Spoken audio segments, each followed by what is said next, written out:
Yes, welcome to the No State Project, live from the fortified compound in Mesa, Arizona. It, of course, is July. What do we have here? July 14th, 2018.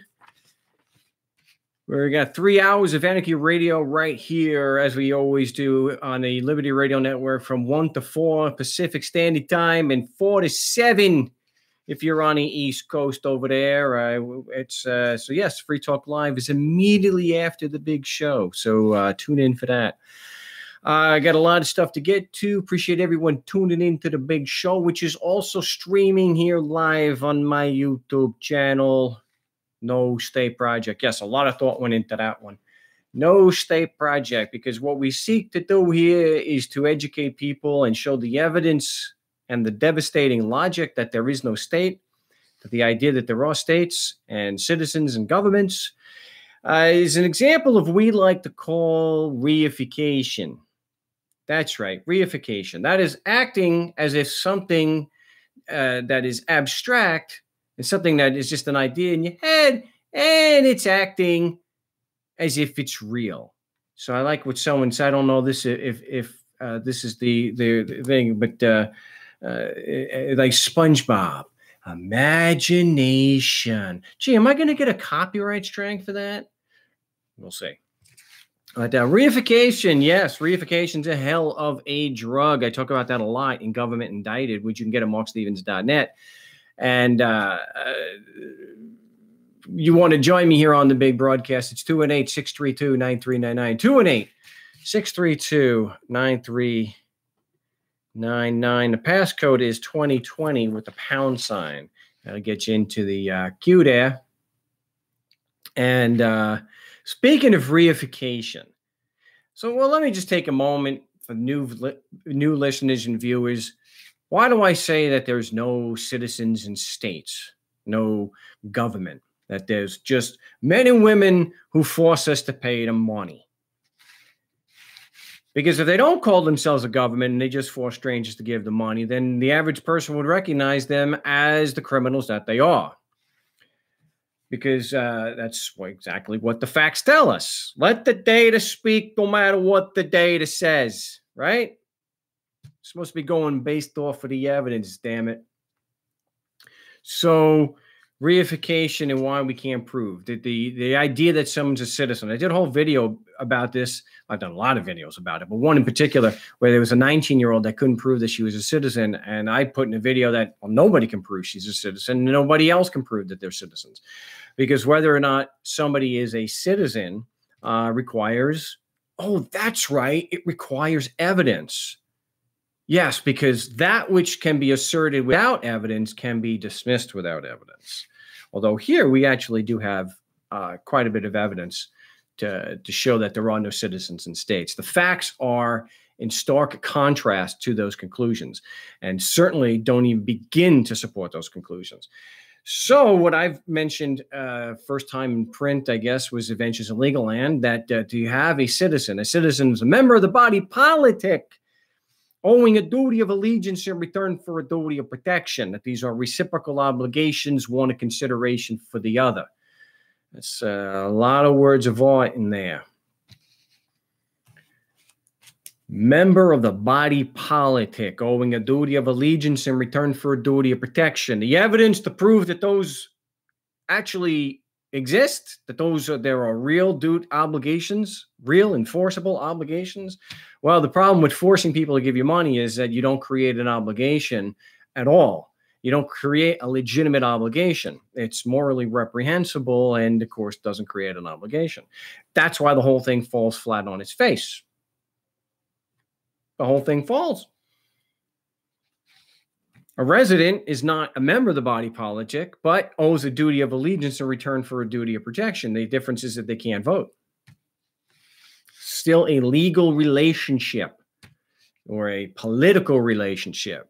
And so the court case I quoted, that they're member of the body politic owning a duty of allegiance in return for protection, just one of them is Loria versus United States. So there you've got that. Yeah. So that's why the whole thing collapses. That's why when you speak to prosecutors, when you speak to people, And they're insisting that there are citizens, there is a government, there is a country, or there is a state. So you have so-called 50 states that make up the United States. When you ask them to actually prove that, that's where our Socratic method, that's where we're going to be really effective. We don't have to bring out the evidence, at least at the beginning. We just have to ask them what their claim is. And it's the same thing when we're going to court talking with a prosecutor, because that's exactly what I'm leading to here.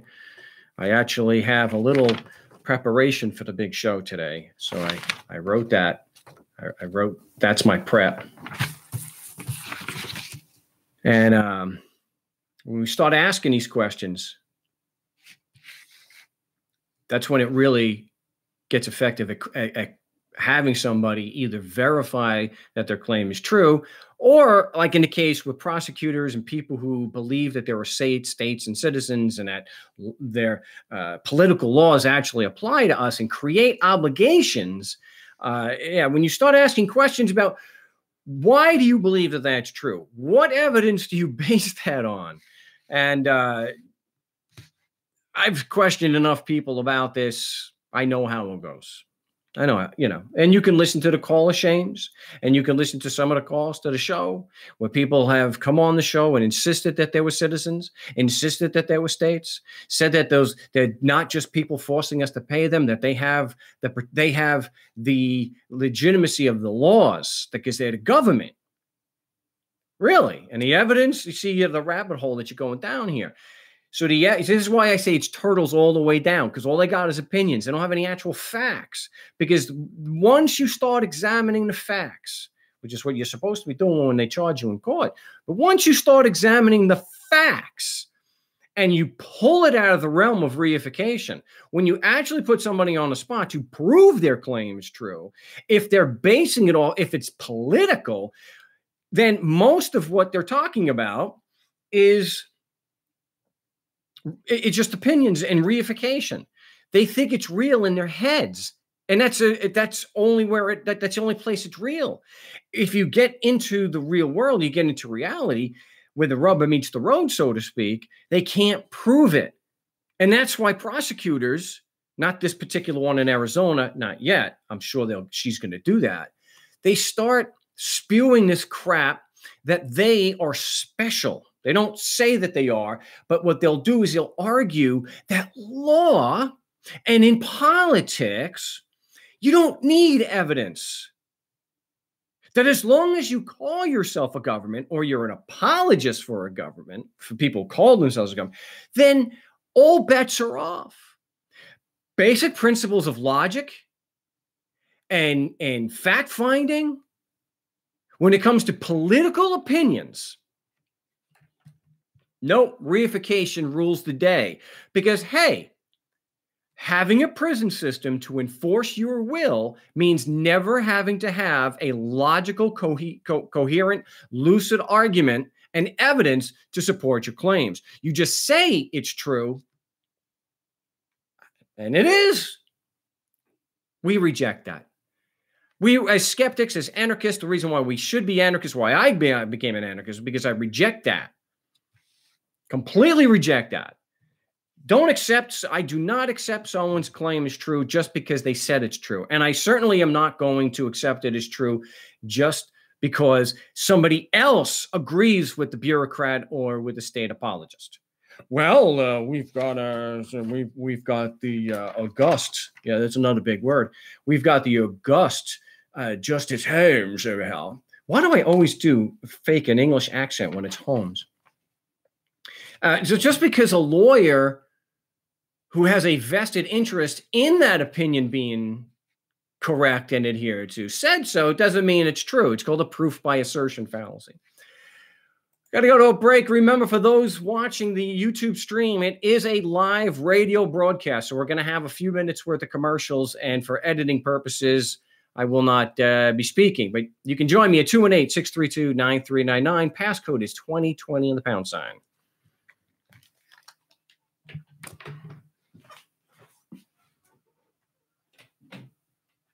Whoa.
Yes.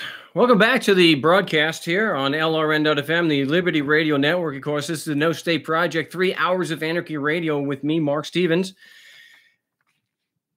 And what we're talking, I'll get to the calls in just a bit. I wanted to finish it with what I was talking about. And hey, if anybody disagrees with what I'm presenting, if you think that you have actual evidence proving that there are states and citizens and that Constitution and laws actually apply to us and create obligations, I'm more than happy to have you come on the show and present your actual evidence. I'll tell you right now, legal arguments don't cut it.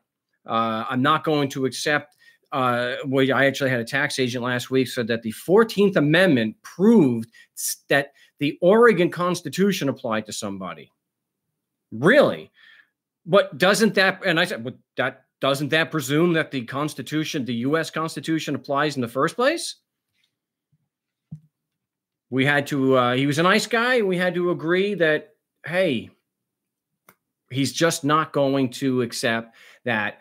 He is presuming his argument is already true. He is presuming that one of the propositions is already true, that the Constitution, the U.S. Constitution, actually applies, which is based on the same thing, your physical location. So if you believe out there that you've got actual evidence, I mean facts that logically follow and prove the proposition that the laws apply, call the show, 218-632-9399, 218-632-9399, and the passcode is 2020 with the pound sign. And so I'm looking here at it's not a matter of, look, something about basic logic that you have to understand, some of these critics. The burden of proof is on the accuser. The one making the claim has the burden of proof. I will accept facts. I just went through this, guys. I will accept facts that follow and support the proposition. I won't accept legal opinions in the place of actual evidence. I won't accept logical fallacies, such as presuming that one of your propositions is, or one of the claims is already true. I'm not. Basic logic is going to dictate whether the facts that you present support the conclusion. Basic logic. That's it. So to turn around and consistently say, Mark never says what evidence he'll accept, that is ridiculous. That's just a way of saying, I don't want to call and confront Mark on this because, like everybody else on the show, and it's a live broadcast and I can't edit that, you won't be able to support your proposition. You will not be able to support your claim because the evidence is against it. It contradicts your claim. So, yeah, call the big show, because I spoke to a prosecutor the other day, and here in Arizona, and we wanted to find out about evidence that was requested in the discovery request and the Brady request. And initially, she seemed resistant to speaking, saying that she was preparing for a trial that day and didn't have the time. So I said, look, connect us to your scheduler, and she'll hook us up with a time that we can have 10 minutes to discuss, and ask you a few questions. She got a little frustrated at that and said, well, just ask me, what do you want to know? And so I asked her the basic question. I know you guys operate under the presumption that if I'm physically in Arizona, your Constitution laws apply, and that gives you jurisdiction over me. She said, and she agreed. Yes, that's the way. Okay, that's the way it works. Okay. And I follow it up. We just want to know, and he's already presented you with the discovery request and Brady request. He's already filed a motion to dismiss because we don't believe that you have any evidence. But we want to know, give you the opportunity to answer now. Do you have any facts that would support that conclusion or support your claim that just because he's physically in Arizona, your laws apply? And that's when she said, again, well, look, you're going to have, this is why I titled the show this today, that prosecutors, they want the questions in writing. You already have the questions in writing or the request in writing because you have a motion to dismiss and you have a Brady and discovery request asking you for that evidence. All you have to do, Ms. Prosecutor, is present the evidence that supports your claim. See, because the thing is, when a prosecutor or a politician, when you've got them face to face or you've got them on the phone and you ask them a simple question just as a follow-up to have them support the claim they just made. When they say, put it in writing, as I've said here so many times. So, but this is for new people. When a prosecutor, a politician, or a bureaucrat tells you, put your question in writing, that is what I call a fangul. Aber fangul is what they're saying to you. Screw you.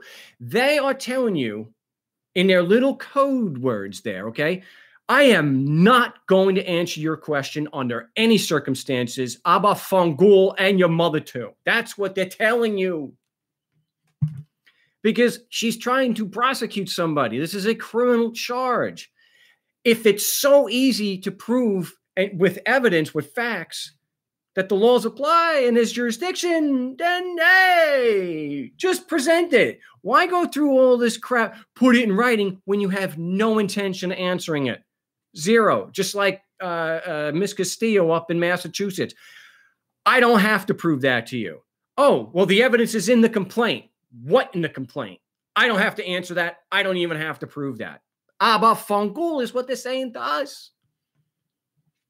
That's what they're saying to us. That's what that means. Because if you have the damn evidence, you just present it. And the reason why she can get away with that is because she's got a complicit lawyer on the bench, presumably. Compliant judge who is not going to hold her to her burden of proof. Yeah. So they get to argue and have the entire foundation, the entire foundation of their case is nothing more than a legal opinion. There's not a shred of evidence to support it. Reification. Well, if we can't get them to join our delusion and act as if it's true, well, how about a warrant for your arrest? How does that sound? How does that sound? And it's not far-fetched. That's what they say. I've even had, again, not many people seen the video. It's kind of a sore point with me. Scott Bales, Arizona State Supreme Court Chief Justice. The evidence proving that the laws apply to me, because I'm physically in Arizona, or the other people that are in prison. The other people that they've prosecuted and put in prison. Yeah, I know the skeptics out there are saying that is the mother of non sequiturs. But hey, that's the thing. I can't imagine a sitting Supreme Court Chief Justice actually putting that in a decision. Could you imagine him saying that? Come and having everyone kiss his ring. Oh my gosh, you're such a scholar. That's right. All those people we prosecuted and put in prison, that proves the laws apply to everyone else. Anyway, we're going to get to the calls after this, this break. It's 218-632-9399, 218-632-9399. The passcode is 2020.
Yes, welcome back to the No State Project here on the Liberty Radio Network, where if you want to show evidence that these laws, these political laws apply to anybody and create obligations, you're more than welcome to call.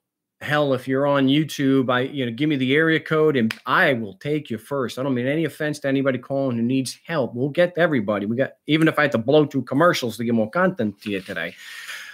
But I want to hear from those people who think that these things are real. Produce the evidence. Again, saying things like giving legal opinions, it's not logical. It doesn't prove. The opinion doesn't prove. And if you do something like that, I'm going to put you to task and ask you how the opinion actually proves that the proposition is true. So I want to address this thing about the 14th Amendment, because it's ridiculous to say that the 14th Amendment is evidence that state laws apply to people. Because of the text of the 14th Amendment. And it's because logic dictates that things have to follow. A follows B, then C, that's how it goes. And even in law, when you go to court, you have what's called causation. Does this follow that? Something may be correlated, a lot of people now know the common phrase, correlation does not equal causation. In court, it's very, very, very important, especially if you're talking like murder or you're talking about some kind of somebody was injured due to negligence. The chain of causation, very important, comes right from basic logic. And so what logic does when a tax agent or an apologist says something like the 14th Amendment proves that state laws apply, not only is it presuming that the Constitution applies, but even if you take that on at face value, the 14th Amendment to the Constitution was not added until the mid-1860s. You're telling me that there was no evidence that state laws applied to anybody prior to the 14th Amendment? That's what that argument means. Well, the 14th Amendment, up to that point, nothing, just like what someone mentioned, well, until they prosecuted the first person, the laws didn't apply to anybody. In fact, it didn't even apply to the first person, because prosecuting the first person is then used as evidence for everybody else. I know logic is so, yes, use basic logic to destroy an argument. That's what we do. Fugazi is fake in Italian slang? I did not know that. I knew it was the band Fugazi, but maybe that's. I did not know that Fugazi was fake in Italian slang. Maybe why? Because I'm not Italian. But all right. Well, let's get to the calls. I think we've got Joe. We've got what do we got? Area code 214. You're live on the No State Project. What's your name? Where you calling from? 214. Yeah, we got Joe. Yes, Mark, how you doing today? I'm doing well. Where are you calling from? Okay, wonderful. I'm calling from Texas. Joe, all right, Joe Texas. From Texas. Okay. Yeah, Mark, it's my first time. I want to thank you for taking my call. I've been, following you for about a year now, and I'm having some difficulties with a municipal court in this area. It happened late November. And I was arrested in my vehicle. I spent the night in jail, got out the next day, got my car out of the pound. It was $263. And I've been taking care of this court case since that incident. So they prolonged it. I've got your motions back in March and everything, and I filed everything, the discovery request, the motion to dismiss, the lack of jurisdiction. I submitted an open records request because the prosecutor did not respond at all. I still haven't received no correspondence, even for the numerous denials. And so the judge, it's basically like a script that they're running. It's literally like a script. They all do the same exact thing. So I mean, I've tuned into the role play that you have on Skype or whatever, and it's also on YouTube. So I've listened to numerous role play examples, and so I was successful, and so I was able to also recuse the judge. His buddy came in, and he was much more aggressive. Wow, So that he held sucks. me in contempt. Yes, Mark, you still there? Yeah, I'm here. He held you in contempt for what? Yeah, yes. He held me in contempt last month, and I spent 3 days in jail, which was the maximum, 3 days in the city jail. So he held me in contempt for just asking questions. And I knew something was going to go down because I filed complaints, with the Judicial Code of Commission, and I filed it with the DOJ and the U.S. Attorney's Office in this area. So I knew something was going to go down that particular day. So I left my car at home. I had somebody else drive me up there, and I had them, to be there as a witness. And so I'm just in case that, this would happen, because I knew that they was going to do something out of retaliation. Every time I would show up there to file my motions at the clerk's office, they would have the cops come out from the back to try to intimidate me. And Joe, then I would just leave. Well, Joe, I always recommend that people mail that stuff in. Okay. Yeah. Well, I mean, I mail it, but they say that they don't receive it. I mail it certified with the green slip. I mail those documents. One time I had to pay like $10 just for it to actually go there and be delivered, successfully. And I got the green slip back. But sometimes they, say they haven't received it. So I physically go up there to get it stamped, as received for that particular day, proving that it was mailed. Or proving that they got it. Jeez, that is that's a common. The IRS is notorious for saying that and especially the Franchise Tax Board is the single worst I've ever worked with. Do you know in 20 years they've never received a power of attorney from me? 20 years. Every single power of attorney they have denied getting. You can mail it with certificate of mailing. You can fax it. They'll still deny they got it. That's why on the phone the other day they said, "Well, we don't have a power of attorney on file." Well, yeah, no kidding. Because in 20 years you've never received one from me. No matter how much proof I have, we don't have it. We don't have it. So I would still get a certificate of mailing. You don't have to spend the extra money because certified mail is glorified first class. It's not like registered. Just get the certificate of mailing. It's like $1. They've got it. If they want to go ahead and say they didn't receive it, they're going to lie like that. That may have to be an issue that you have to take up on appeal, but you will have the documentation to show they're lying through their teeth. No, you got it. Okay. And Mark, I have another trial. See, it's been going on since November. They have several different continuances over my objections for continuances. So I haven't literally requested any continuances. I just done the simple documents as, the motion to dismiss, the request for disclosure, discovery. But they held a hearing, and stated that I requested the hearing for the discovery. But I didn't file any motion to compel discovery. But well, they could be talking about a misrepresentation. They could be talking about a pretrial conference. Okay. I don't know why they say you're requesting it, but I don't think that's really a big deal. What I'm looking at here, what I think is an issue, was why you did an open record request. I think for you and people listening, in the instructions when you buy when you get the templates, you can file the motion in limine instead. In addition to that, you can also file another motion to dismiss for prosecutorial misconduct, because now you've got Brady violations. He's not responding to the Brady request. Okay. So the open records request was, backup because it's similar things that I was requesting that in the discovery. Well, hold on a second. We're up against the break, so I got to mute you up. My name is Mark Stevens. You're listening to the No State Project right here on the Liberty Radio Network and streaming live on my YouTube channel, No State Project. It's July 14, 2018. We'll be back in just a few minutes talking with Joe in Texas. So, and more prosecutorial misconduct. So don't go away.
Yes, welcome back to the No State Project here on the Liberty Radio Network.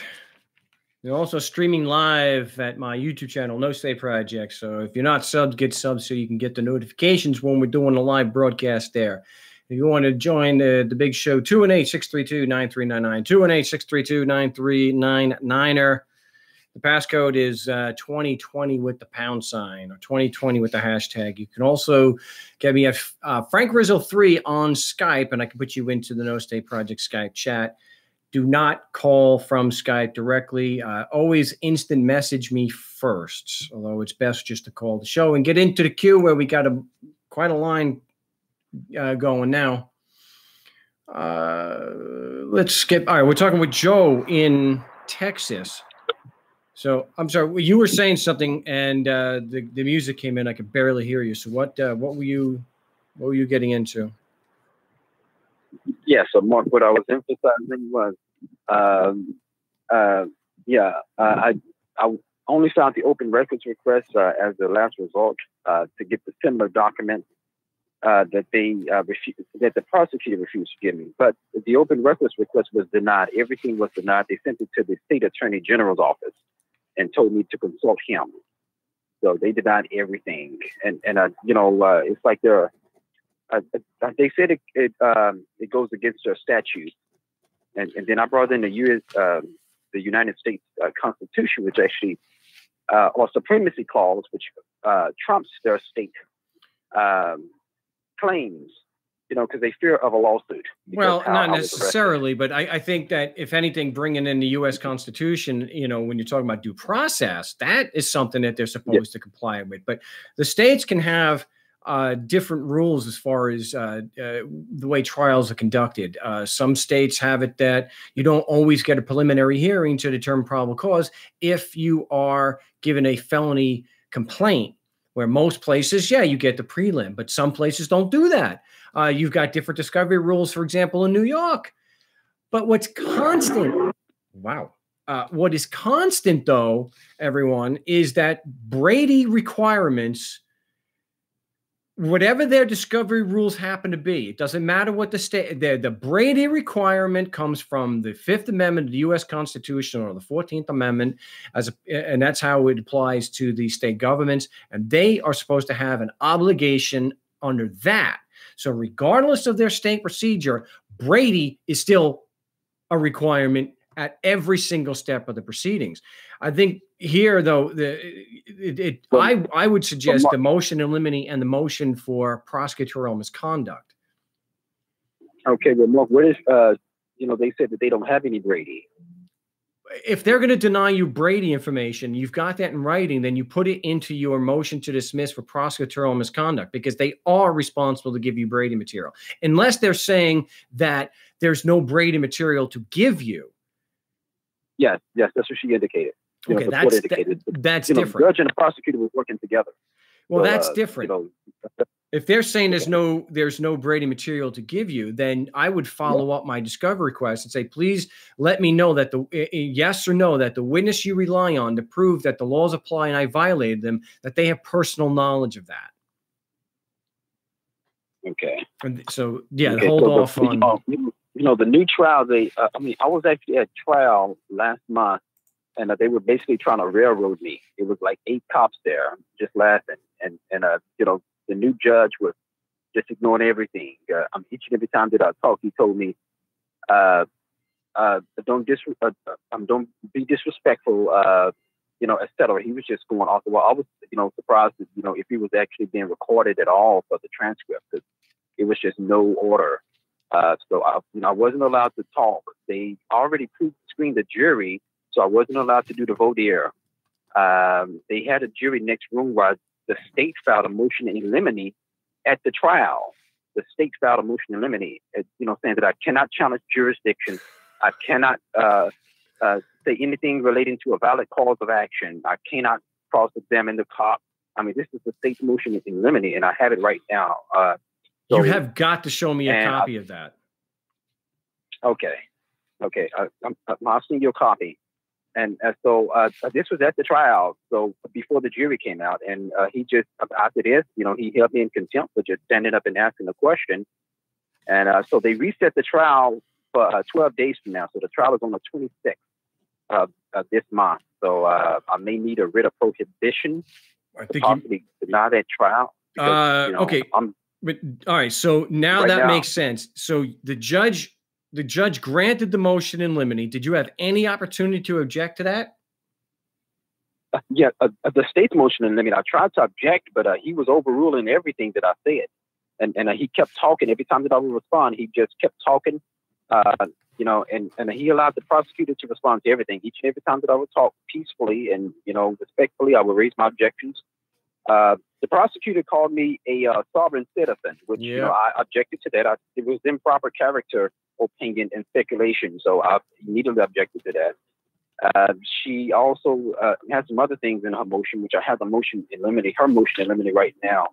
And the judge just went along. He granted everything, I just didn't really have a choice. I brought a witness, with me.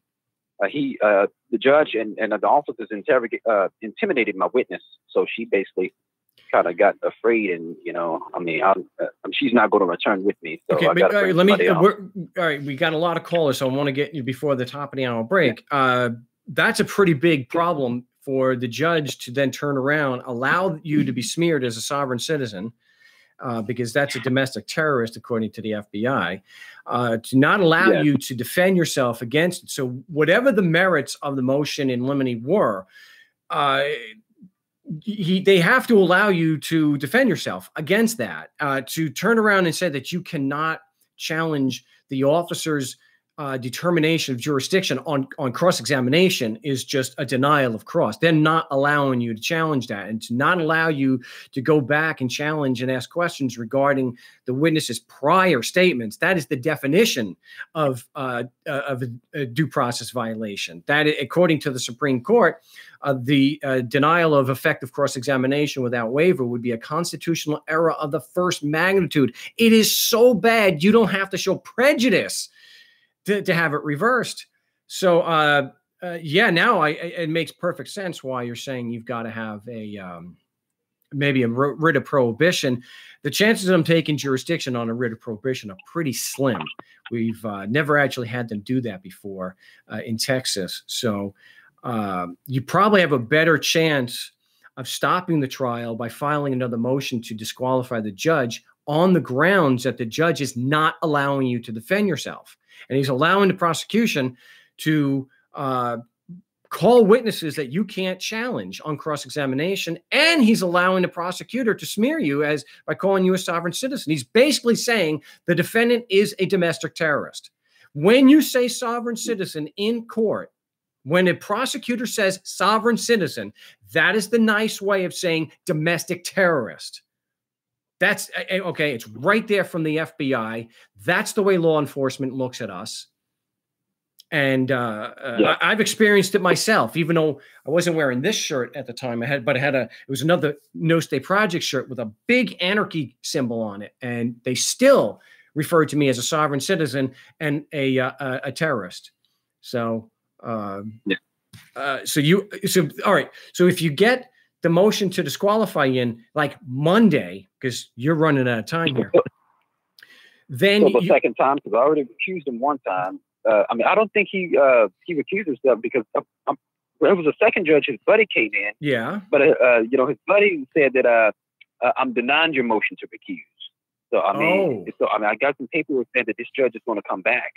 So both judges are in it together. They, they're both corrupt. It's like they're running a script. It's like they're doing everything. And he said, because I said so.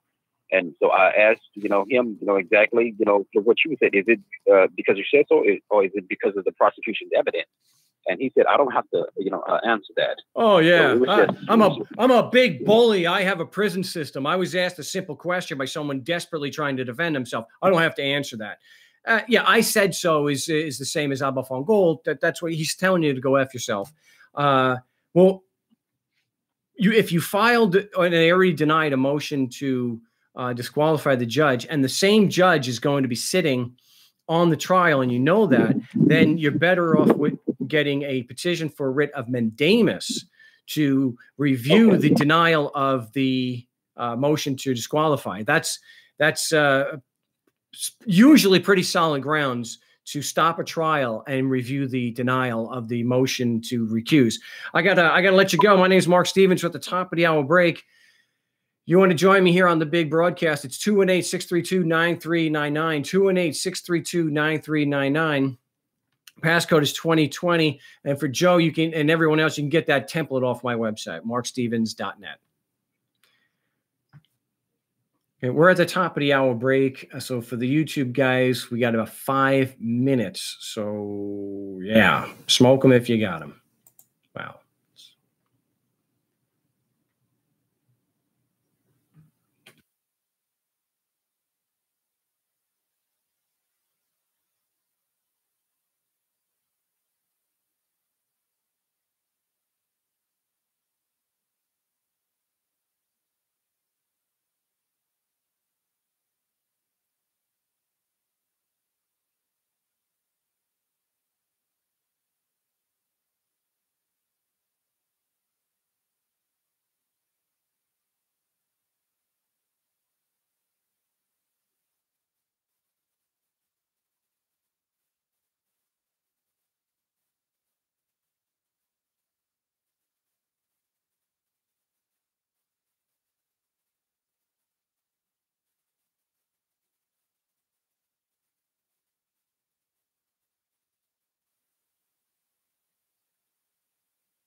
Yes, welcome to the big show, second of 3 hours of Anarchy Radio here on the Liberty Radio Network, LRN.FM, and streaming live on my YouTube channel.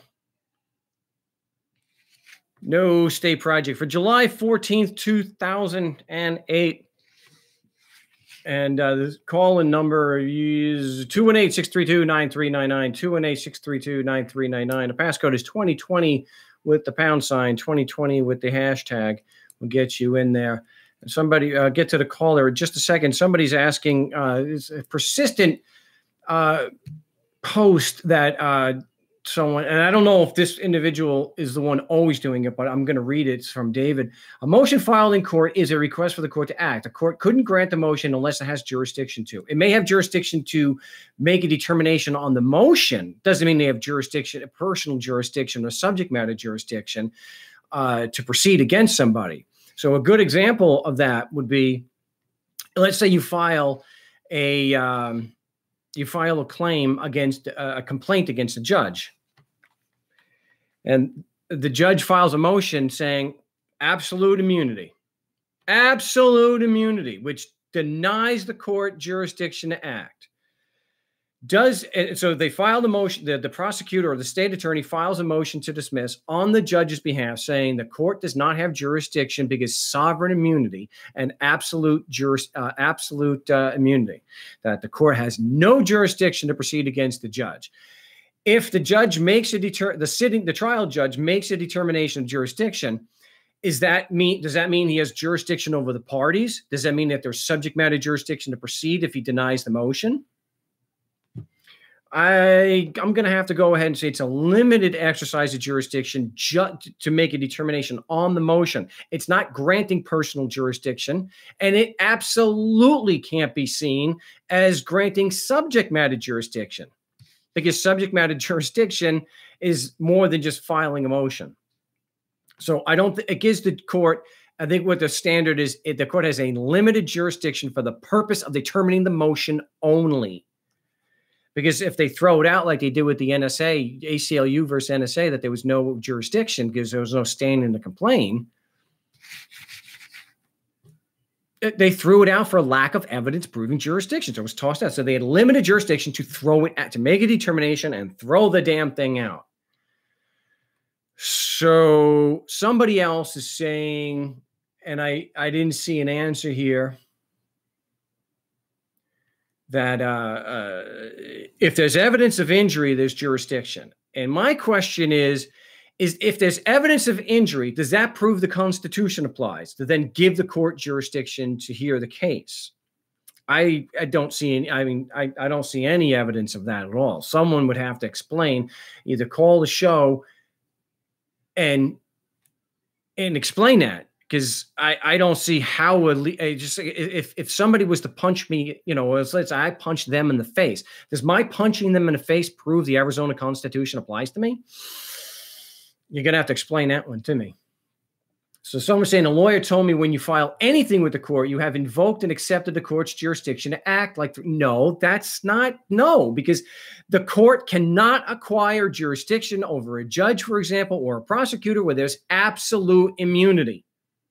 They're giving a limited, not that they're giving, but it's a limited jurisdiction just for the purpose of the motion only. It's just like, I want to get to the caller.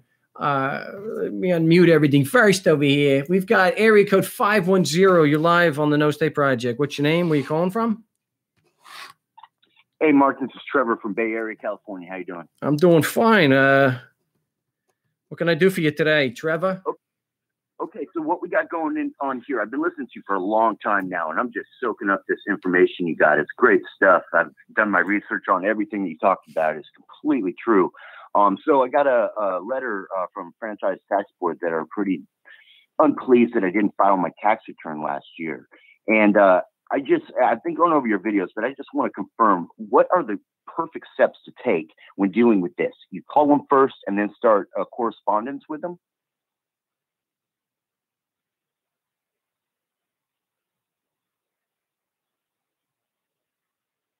Hello? I did it again. So you got, just to be clear, you have the very first form letter from them asking you to file a tax return or provide evidence or a reason why you're not required to file. Correct. Okay. What I like to do is, of course, like you mentioned, I like to call them, and they don't like to, they don't like your recording, even though they are recording. Correct. Yeah, and they dodge and weave all the perfect questions that they don't like. Yeah, I think the technical phrase is shucking and jiving. Yep. Something that I learned in the Army.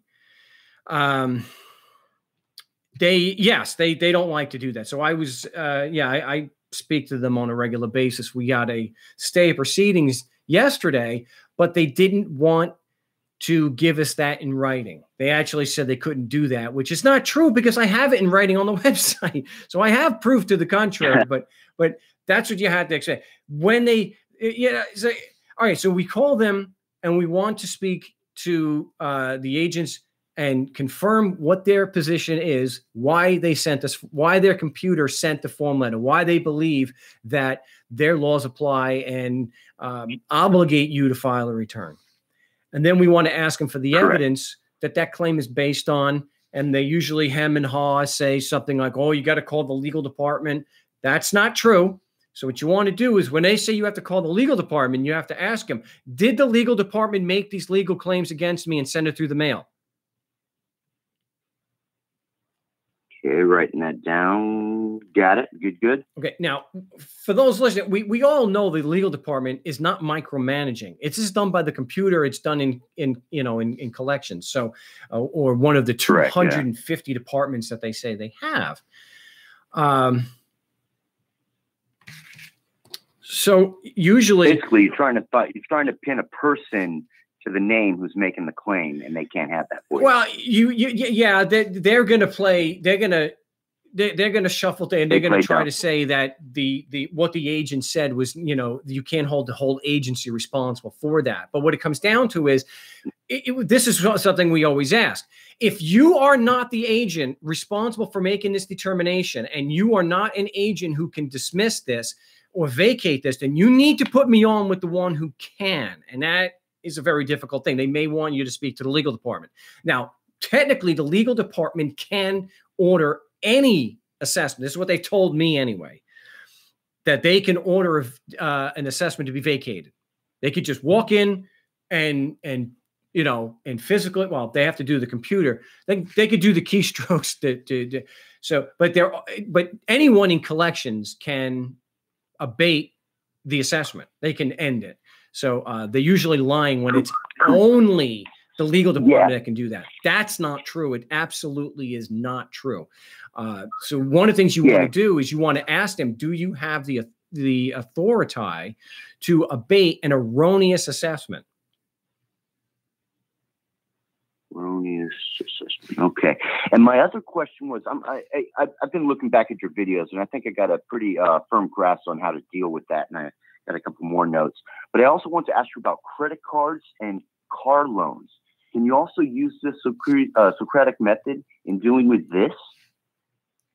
We have had success. So I think I mentioned to you, if you go to markstevens.net, you can see one of the big cases was Armando in Texas. And that was a big credit card case where they weren't able to prove evidence of jurisdiction and standing to complain.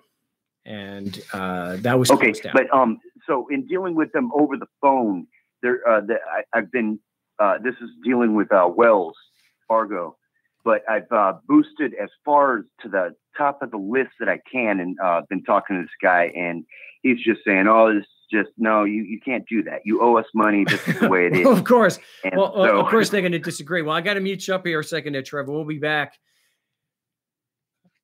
My name is Mark Stevens. You're listening to the No State Project here on LRN.FM, the Liberty Radio Network. And if you want to join the big show, 218-632-9399, 218-632-9399. The passcode is 2020 with the pound sign, and we'll get you on the big show. So don't go away. We got about 3 minutes.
Yes, welcome back. No State Project here on LRN.FM. We're going to get right back into it with Trevor in just a moment, though. I got to do this. Somebody was asking me, it's already, I don't know where it is, but I wrote it down. I forget who said this, but somebody was saying about not saying anything and just standing on the motion. I am very adamantly against this. I think because the whole time we are in court, even an admin proceeding, look, 100% of the focus really needs to be on the accuser's accusations. The claims that the prosecutor is making should be the focus. And I think as much pressure as we can professionally put on their shoulders, the better. You know, we do that through objections and whatnot and asking leading questions. And so when you have the opportunity with the prosecutor actually present, not that it necessarily will turn out this way, but I think you should absolutely say when the judge says, do you have anything to add? Yeah, I want to know what facts this guy has in the record or to present today that will overcome the motion to dismiss, which is based on a lack of evidence. What facts actually prove his claim that just because I'm physically in Arizona, your Constitution, a mere written instrument, applies to me and creates obligations. That's what I want to see. I want to see that, and I will plead guilty right now. So that's why I know when I pressure prosecutors, whether it's on the phone or in court, if the judge is not going to just, just hold them to their burden at all, then usually you get stupid things. Your Honor, I don't have to prove that. Oh, Your Honor, I don't have to. Your Honor, it's obvious. Your Honor, it's the law. Stupid things like this. Generally, it's jurisdiction is a pure issue of law, requires no evidence to prove that it's true. Obviously, that's a contradiction. So that's why, getting them to contradict themselves and say stupid things like that is a big reason why. It's putting more pressure on them, and it's really undoing their case. And that's why I believe in doing that.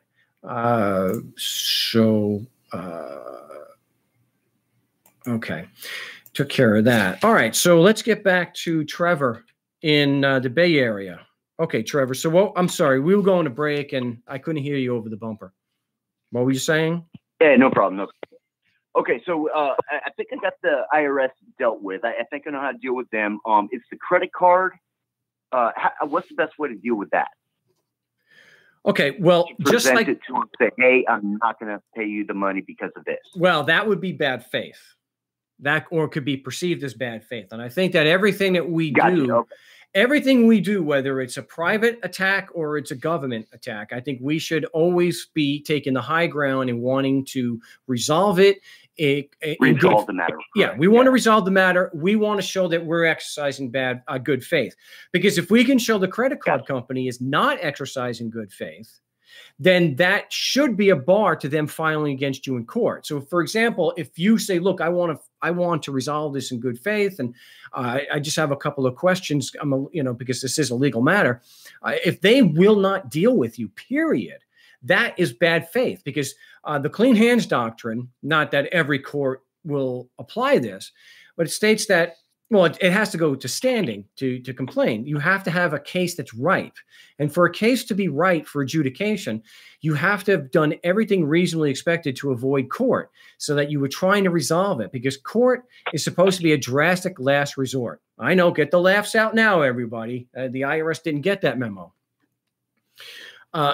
So that's why we do that. It's one of the reasons why. So what I do when it's a credit card company, and let's say it's from a collection agency, and you get the 30-day letter, you have to admit or deny the validity of the debt.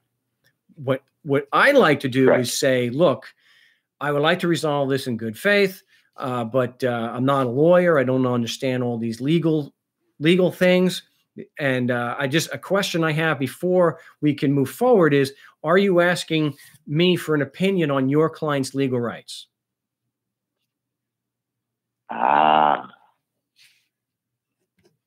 Gotcha. Yeah, it's a bit more effective here in the United States as opposed to England.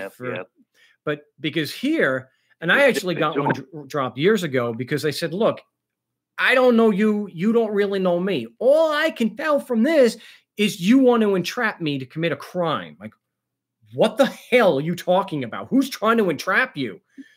If you're asking me for whether your client has a legitimate debt, you're asking me to give a legal opinion on your client's legal rights. That is the definition of the practice of law, which is a crime if I don't have a license.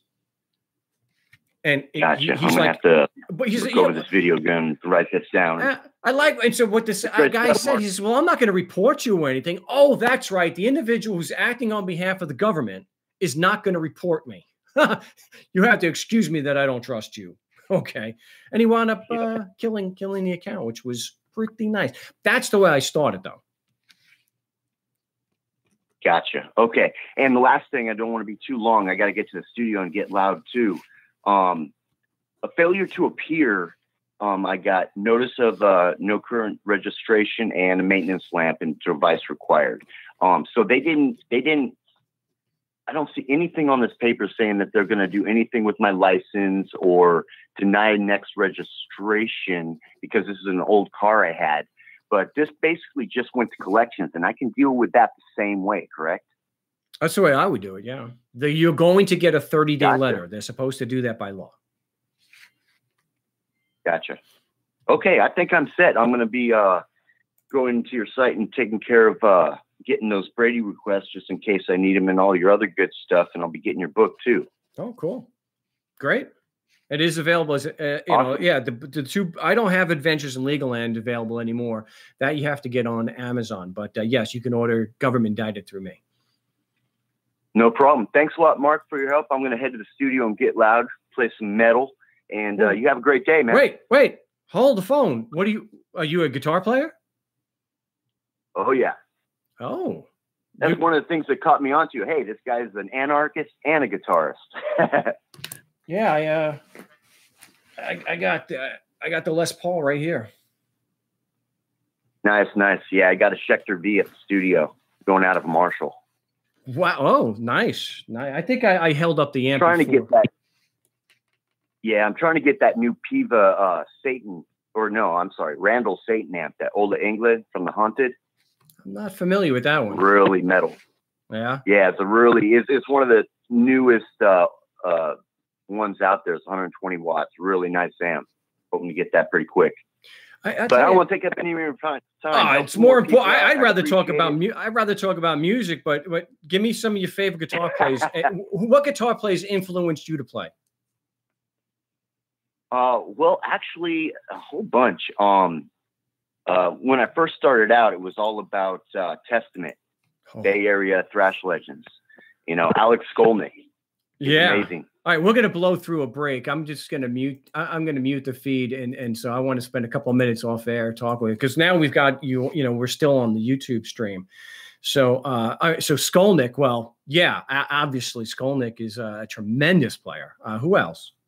Yeah, it's just amazing. I remember him.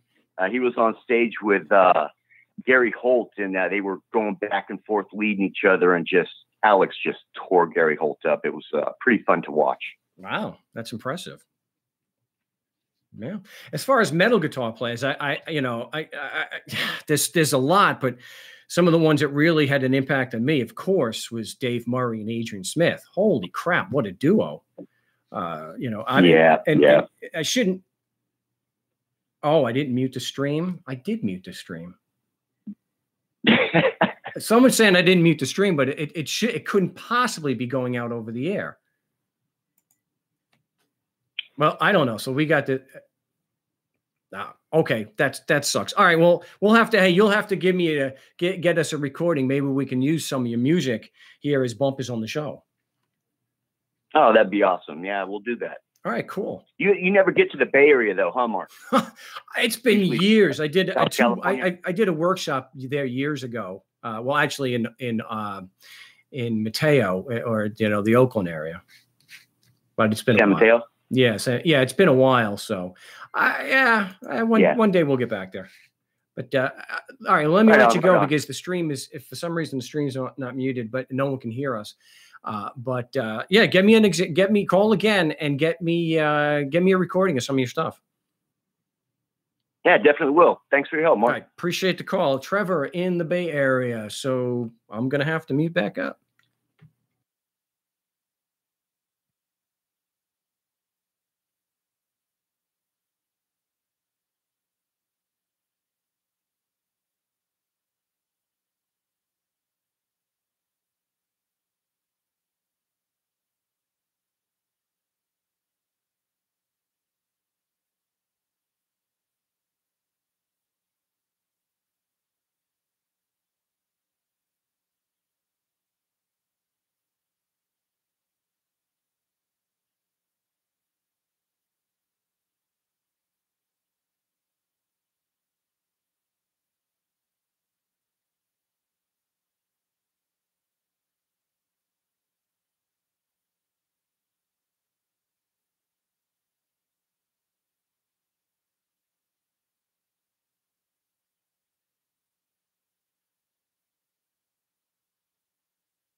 Yes, welcome back.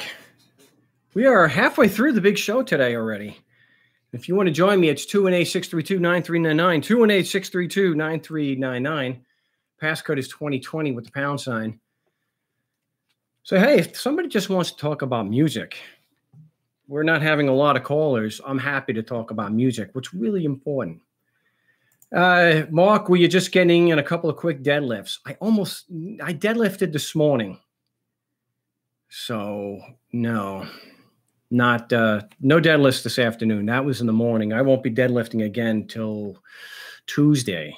So, and let me tell you something. I did some snatch grip deadlifts. So I know there's some humor there. I did some snatch lift. It was only about 300 pounds and change. And so it's far less than I do with a regular clean grip. And, but boy, when you've got that snatch grip, you think your thumb is going to, anyway. Yeah, I may have to break down and buy straps again because I can't imagine 325 plus with a snatch grip.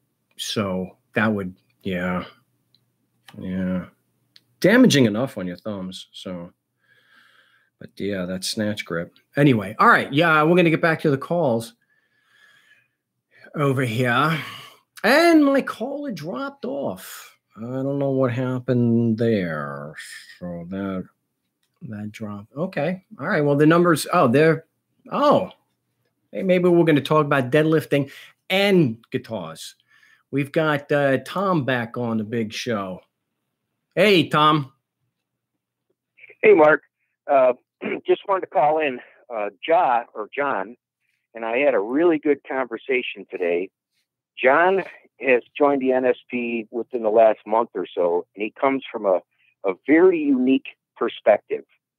And he understands the idea that there is, that these people have no power over us. But his particular job is very unique. He works for an insurance company as an insurance investigation agent. Nice. So a lot of the laws and rules apply to him. And he uses those in his job's perspective.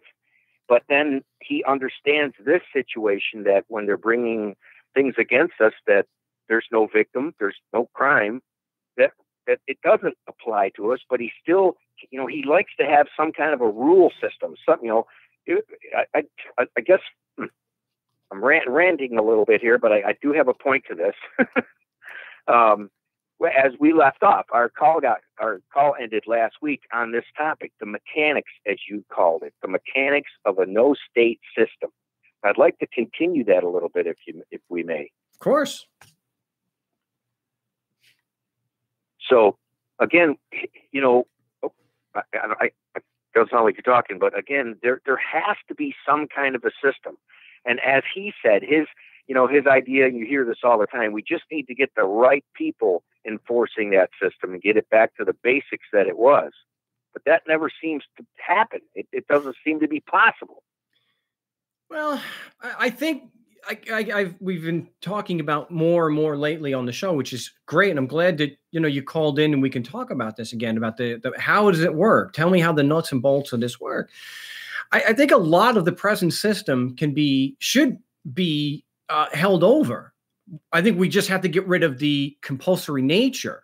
I think that's what really makes it a ruling class. And I think as I go through in Government Indicted, I believe because they set up a violent hierarchy and support is through a prison system. I think what that does is that definitely causes severe psychological reactions and responses on both sides. That's why, the Stanford prison experiment is a glaring example of that.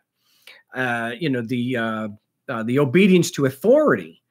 And so I think if we can get rid of that and we just have people, providing services that are collectively owned. I know some may hate that, but I think it's at least a step in the right direction and would fix a lot of the problems that we would have. Like you just, you're saying, you still have the corruption. Well, you have the corruption because payment is compulsory and they have all these rules like the king can do no wrong, right? I mean, we would be stripping away what I think is the majority, if not all, the bad aspects of what we have now. It's just a matter of how do we get to the point where we can change the policy and the enforcement to where the current system, where we continue making mortgage payments and whatnot, continue paying a sales fee, and there's no prison system to back it up. I think that's a question we need to address. Well, there's two things that when we got cut off last week, then you just used the word again. What was the word exactly? Where it shared like a community-owned responsibility type thing. Well, that is technically what government is supposed to do. Very limited, and taking care of a prison situation, because there's going to have to be a prison or a jail or something. We discussed that last week. Yeah, you're going to have bad people. Sure. You're going to have bad people that don't want to participate, that refuse and will not participate, and they're going to be criminals. So you're going to have to put them somewhere. So right. The idea of having a community shared, what did you call it? What's the word you use? Collectively owned and operated. Collectively. That's it. Now, see, that's the word there, collective. It's very interesting that you use that word, because obviously we don't want to be part of a collective. That is what government is, sort of, but it's forced. Let me get that. I understand that. It's just such a, when you talk to this guy, John, I really like him because of the perspective he comes from. He really has a clear-cut view of all this. We don't have any answers. He doesn't have any answers, but he keeps saying, the system was created. It wasn't a bad system. You have to be able to, we use the rules. That's the other thing, the catch-22 of look at all the procedure that and look at all the procedure that you tell people about. Those are the rules. So we are using the rules. We're trying to hold their feet to the fire of some pretty good rules. Well, yeah, the rules that are consistent with traditional notions of fairness and substantial justice, consistent with, consistently, with our moral principle of do no harm and injure nobody. Those rules, yeah, we have no problem with that. The problem is, of course, as you know, Tom, if people who are new who may not be, is that the means, conflict so sharply with the end that is supposed to be for government, that is to protect life, liberty, and property. If we just want the means to be consistent with the end, right? So it's not like we want to throw everything away. Well, see, we're not trying to do something like what the current president is doing, where he wants to demolish everything that the previous administration did. If the previous president did it, bad. We want to just get rid of the really bad stuff. And again, I think the foundation is the violence. And if we can get rid of that, then it's more consistent with the end.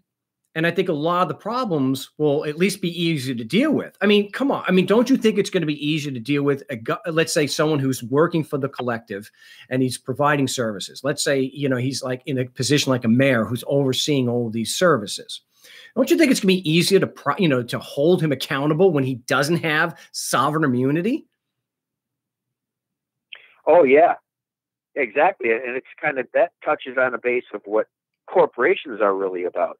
If we had a no government system and it was just voluntary exchange on voluntary basis, there would be no need for a corporation.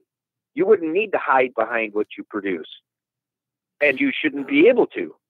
Corporations, in my opinion, have a bad name because even though they're made up of people, if that corporation, the people that are leading that corporation, make mistakes that harm and injure people, they're never held liable.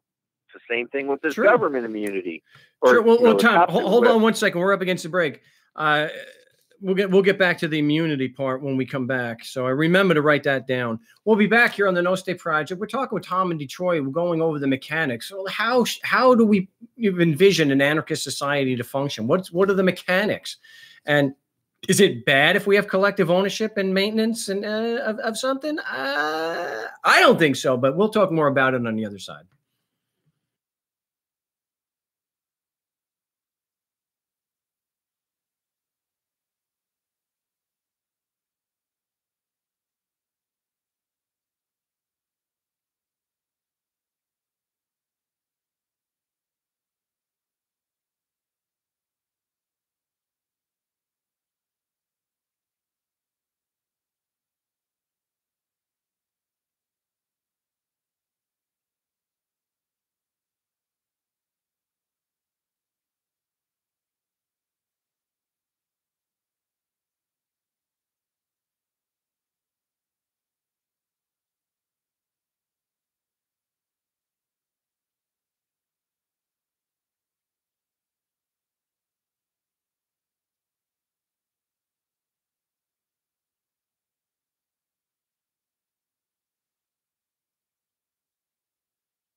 Welcome back to the No State Project, live from the fortified compound in Mesa, Arizona, for July 14th, 2008. I will be live, of course, for the Wednesday broadcast. I think that's episode 71.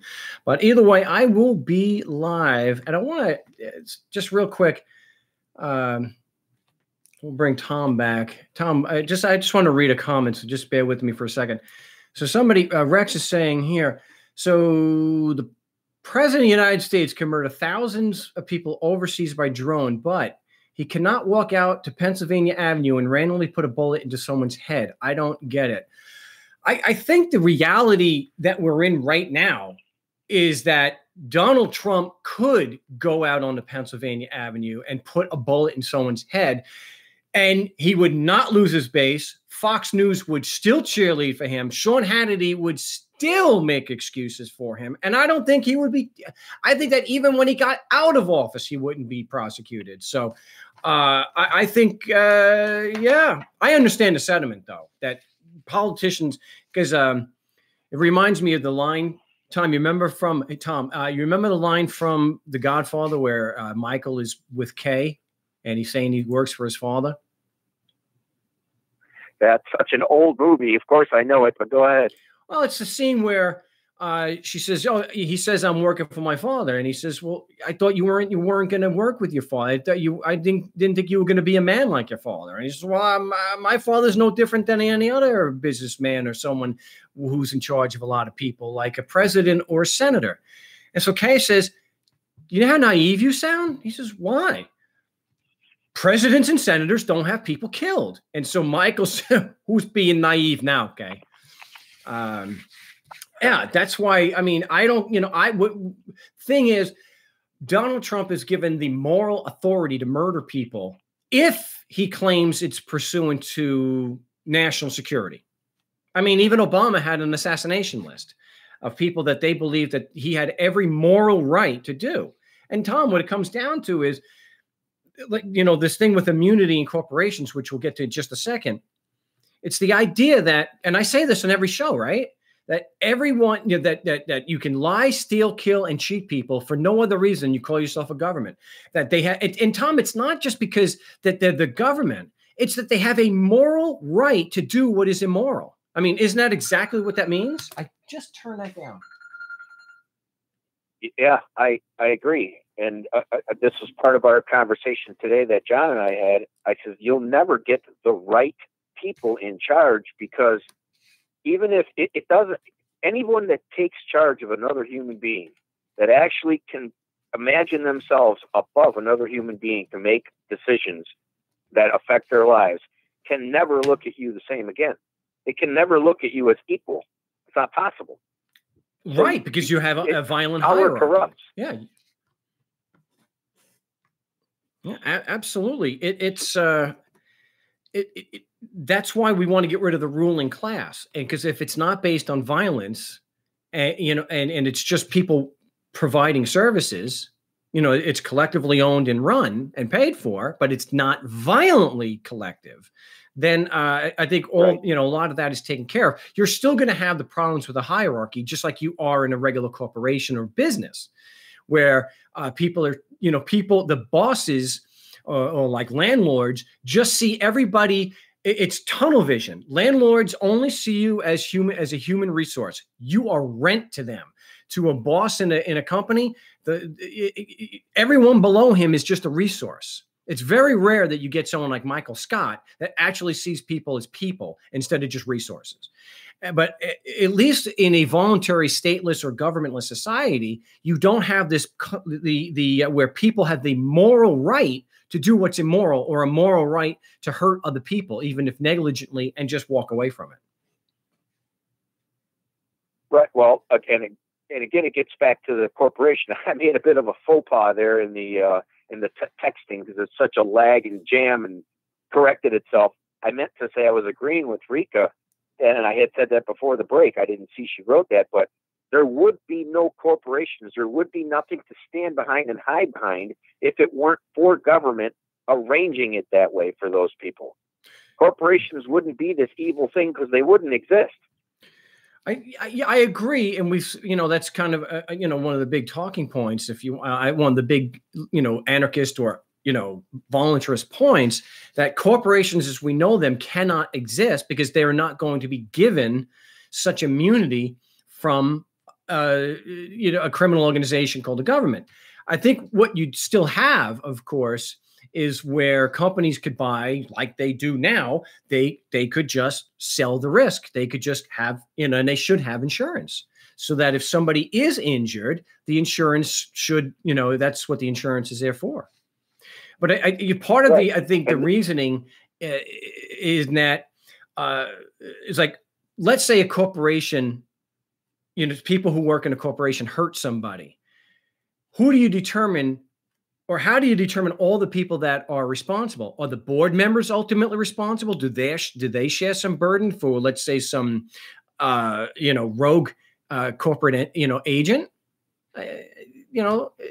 I think but I don't think that means that you have to act as a corporation the way they are now, where they're completely shielded and only in limited circumstances are they held to any account. I mean, shouldn't the shareholders share some of the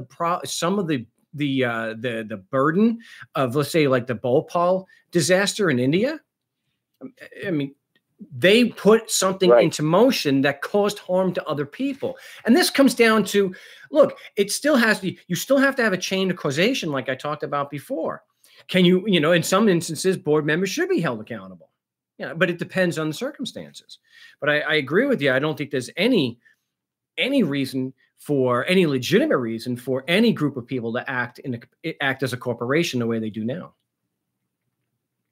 Right. Well, yeah, they wouldn't have anything to hide behind. But I do want to bring up something that happened the other day that I thought was kind of funny. On the 11th, Stormy Daniels was arrested. I don't know if you heard about that. She was arrested for 3 misdemeanors, her and 2 other strippers. And lo and behold, her lawyer wrote up a simple 1-page, a cover page, the memorandum part, I guess you would call it, and the final page.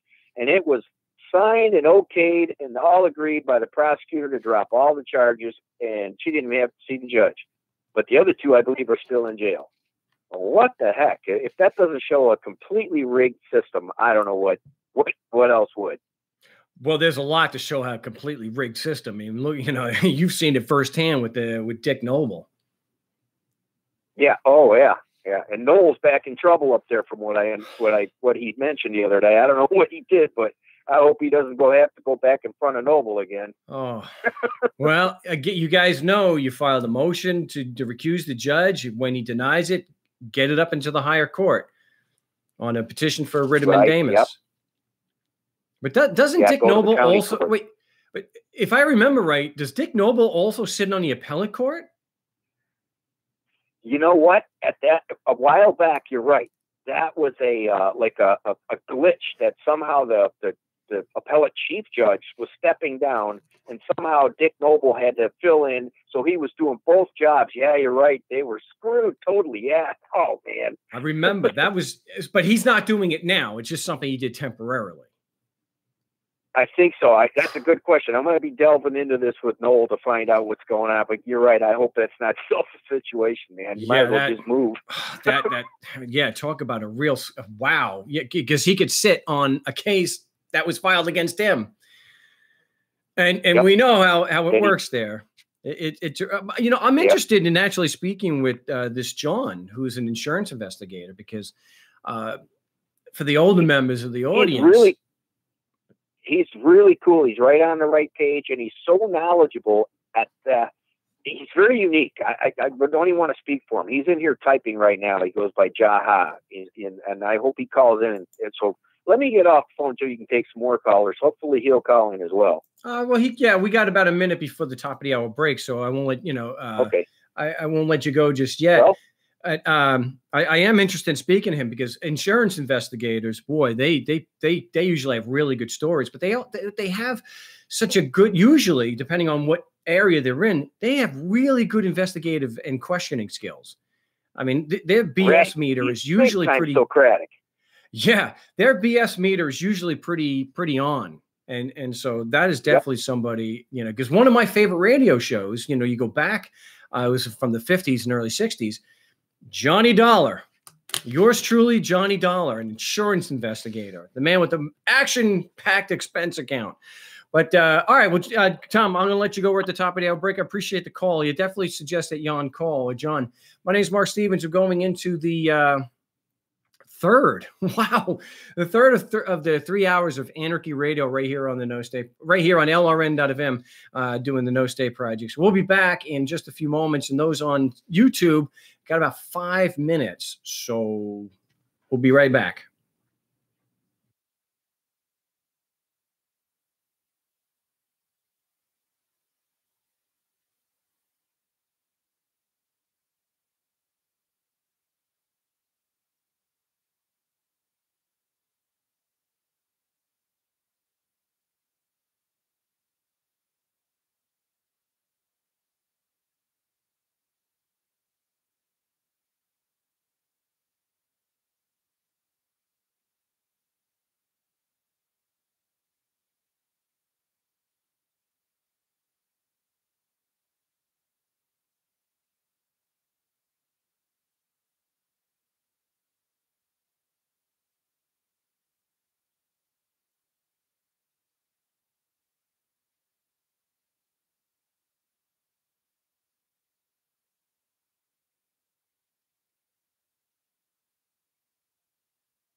Yes, welcome back to the No State Project. I'm Mark Stevens. Third of 3 hours of Anarchy Radio right here on LRN.FM, Liberty Radio Network, and streaming live from my YouTube channel, No State Project. Glad to be with you here. And by anarchy, what I mean, of course, is no rulers. Not no rules. Of course, those who, are conditioned and have a vested interest in not having anarchy will try to convince you that it means no rules and that it's a synonym for mayhem and chaos, but that's not how I'm using it. From the Greek, no rulers. So, because hey, it's always wrong to lie, steal, kill, and cheat people, even if you call yourself a government. Morally reprehensible. No one has a moral right to do what is immoral.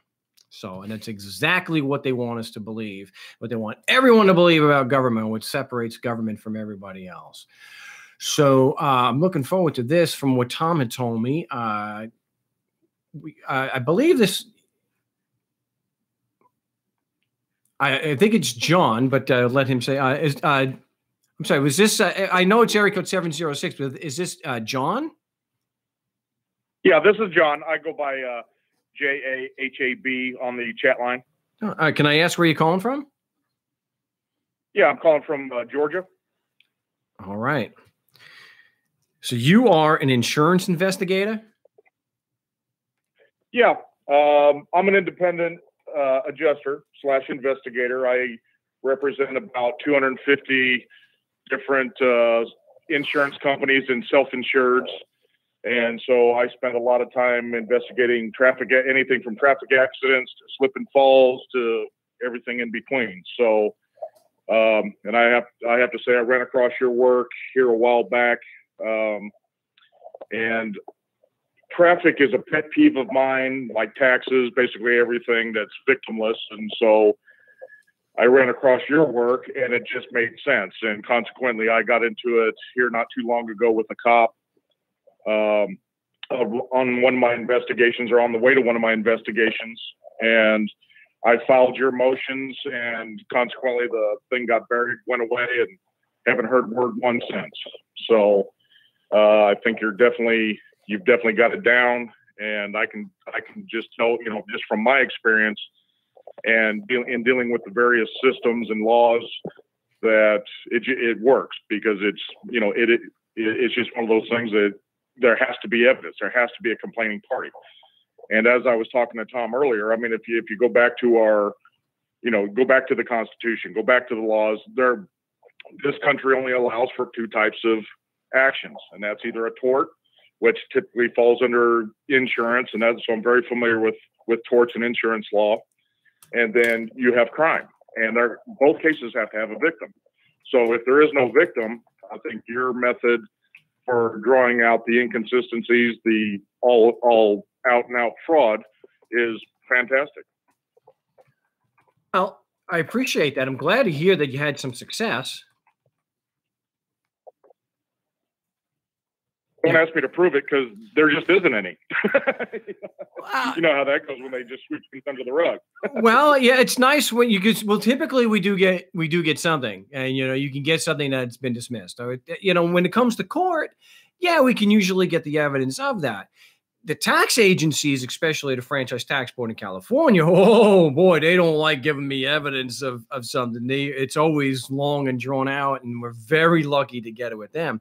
But here, yeah, if the prosecution decided not to pursue it, and didn't, yeah, I guess it can go away. It would be nice to have that evidence. But so I appreciate that. That's great. I don't want to mislead anybody into thinking it's just a matter of showing that there's no victim, because a lot of times they'll just say that the state's the victim. And so what they have to be able to show is that there's evidence that somebody has, who's complaining of being a victim, that there's evidence that where a legal right was violated that caused loss, harm, or injury. And that is what. Well, yeah, and that's absolutely correct. And it's no different than what I do, because when I'm conducting an investigation, doesn't matter what it is, there has to be evidence of harm. And, whether it's from the insurance side, from my side of things, or criminal because my job can very well uncover a crime, and because insurance fraud, the insurance company is then being defrauded, so they become the victim in that case. So a lot of times my investigation can go from the civil side of things right into the criminal. And so that's where I guess my experience and perspective comes in a lot of discussions I've had with Tom and the group, is because there's a lot of things that are in place that are actually for us if we would just learn the simple things. And like you said, call some of this stuff out and call BS. Of course, doing it in a professional manner. And that's pretty much what we're doing. Yeah, there are some great rules that the legal system has adopted. I mean, absolutely. The presumption of innocence, and it's not that a lot of the rules aren't very good, common sense, effective rules. It's that when they are effective, they tend not to apply to prosecutors and cops and IRS agents. So the issue of this is something I'm sure as an investigator, you're not going to waste your time with somebody who claims to be a witness and doesn't actually have personal firsthand knowledge. I mean, that's a pretty basic rule. I mean, have you encountered something like that where somebody was claiming to be a witness to something and then on investigation, it turns out they really weren't? Well, I've had where individuals have claimed responsibility for an action, and this is where Socratics is great because it draws out the truth. And I'll give you an example. I had a case where a driver thought he backed into a building doing about $30,000 worth of damage, and he was convinced he did the damage. He had somebody else. He had his company convinced he did the damage. And when I sat him aside and walked him step by step, questioning every move that he made. Did you do this? Why did you do this? What did you hear? What did you see? Well, when it come down to it, he didn't even do the damage. The problem was that he had backed his rig up and felt the bump and thought he ran into the building because the building was already damaged. And there was no debris. There was no paint transfer. There was a lot of things and then when you go to the cameras and you go to the GPS systems that are in these rigs, well, it's not there. But people assume that because of coincidences, A leads to B leads to C, that is true. Well, that is not always the case, and that's why when performing an investigation, you have to slow down. No different than what you do in court. Slow down, go step by step. What is the accusation? Where does that accusation come from? How did that accusation come to exist? What elements are a part of that accusation? And it's no different than an investigation. So when you walk step by step, slow down instead of trying to be railroaded through something. In a lot of cases, it's the judge or the prosecutor. They are very good at showing veins popping and this sort of thing. And then they get people frustrated. Their brain fogs up. And then next thing you know, you're asking yourself what happened. Well, if you slow down and just like Socratics teaches, and like you're very good at teaching, slow down, ask pertinent questions. And when at the end of the day, what comes out is the truth. And that's what we're after. That's a great example where somebody, because of the circumstances, because he only knew of part of the chain of causation, he didn't have all the context, didn't have all the details. It looked like he did it. And he didn't investigate enough. And I'm going to speculate here, but at least I'm saying I'm speculating. I wouldn't think that a police officer would do as thorough investigation as you walked him through. I mean, again, we're speculating. Well, I deal with. I'm licensed in both Georgia and South Carolina, and I work with law enforcement agencies all the way through. I think we're up against the break. I don't know why. I could barely hear the bumper, but we're up against the break. So just hold tight. We'll be back here in a few minutes on the No Stay Project with John in Georgia, an insurance investigator. So please don't go away. There's a lot more good stuff.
Welcome back to the No State Project. It's always a little unnerving to hear somebody that you can't see tell you that they can hear you breathe. So apparently that's a really hot microphone. But I want to welcome back to the show. This is great information. Welcome back, John. Somebody's asking, and we'll get back to this to the Socratics in a second. But somebody's asking if you've seen a lot of corruption in your time. Oh, yeah, all over the place. Like I said, I deal with, obviously the general public in terms of investigating insurance claims, which a lot of times will turn into fraud. And then, of course, on the police side, I've had cases where cops, and I won't name any agencies, but because I cover both states, South Carolina and Georgia, where fraud's going on at the police departments. In these investigations, it's pretty much, sometimes it's flip a coin and tag you're it with the ticket. You see all kinds of things. And the problem that I see in a lot of this is, it's the system that's in place, the corruption at the top, and a lot of these officers are trying to earn a living, feed their families, and they're also forced into a system that is corrupt. And, it comes down to either I feed my family or I stand up for what's right and get railroaded and lose my job or get prosecuted or shot, So, it's a system that's kind of eating itself in a lot of respects, because the officers that I encounter out there, both at the state patrol level and the sheriff's counties and local police, there's a lot of good guys out there, but in the same token, like with every profession, you've got the good with the bad. And unfortunately, it makes it really tough to stand up for what's right when it's top heavy with corruption. Yeah, it's true. Like somebody's mentioning, I think it was Abraham Maslow that said that when all you have is a hammer, everything starts to look like a nail. It's just a general attitude. And there was something that it's still ongoing, that there was a police officer who stopped another police officer from beating the hell out of somebody. And that police officer lost her job and pension.